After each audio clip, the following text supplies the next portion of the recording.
Hello everyone. The hands which were meant for holding pens and books are washing dishes and serving plates. This means children who has to get educated and be a good citizen are made as laborers in their childhood itself. Usually, if children below the age of 14 years are working for the financial consideration, then it is called as child labor. Developing countries like India, misuse of children and their labor is a social problem. As per the census of 2011, 12.6 million children are under forced labor in houses, factories, agriculture, and various other fields. Similarly, 215 million children are in forced labor worldwide. The forced labor has reduced the intellectual and the physical health of the children. Children miss their education and disappear before they could develop some skills. Even whether they work for money or not, either are within their houses or outside their houses, all of them are called as child labor. Does this mean above the 15 years age can the child work?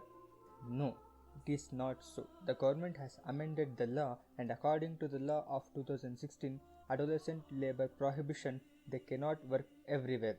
This law has amended the 1986 law of Child Labor Prohibition and Regulation Act and has barred children above 15 years engaging dangerous work, and also children below 14 years are not to be taken as laborers. Firstly, we shall look into the reasons of child labor.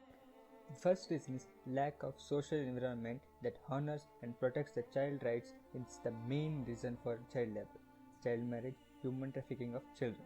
The greedy ones who strive for less wages and more work is the another reason for child labor. Due to agricultural crisis resulting out of drought and other reasons leads to migration of families to urban centers, and children end up working in hotels, firecrackers, manufacturing units and other dangerous sectors which fall under unrecognized sector. These laborers who strive for a food for one time, how can they educate their children? This will be a tough job for them. So they start to send their children for working and they will become child laborers. So it is required to educate the parents and also children not to promote child labor, and even if government gives many facilities as free education, there may be no transportation facility, or they do not have the money to buy them stationaries or uniforms or for transportation facilities like bus.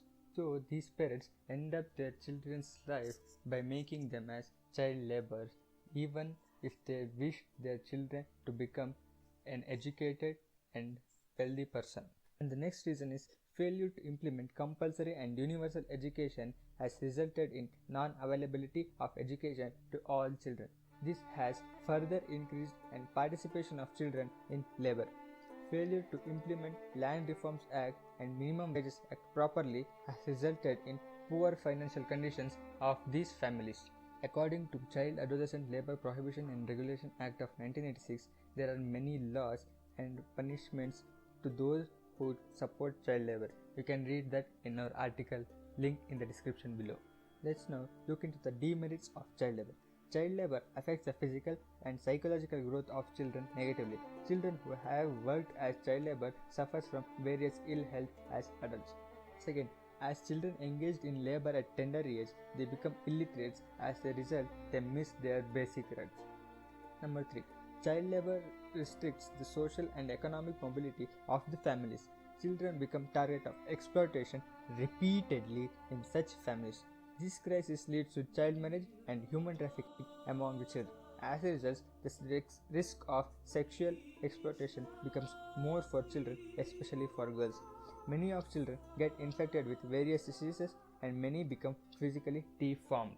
Firstly, to overcome the child labor, we have to first educate and make their parents aware of the ill effects of child labor, and also we have to educate the children to get free education in schools and even for any stationery materials.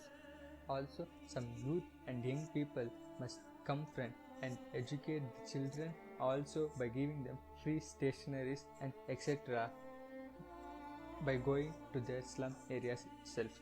So we have started our journey to educate these children by going to their area itself and giving them free study material. And even I suggest for some young people to do so, or you can also contribute to us. Also, you can read our another article about how we educate them.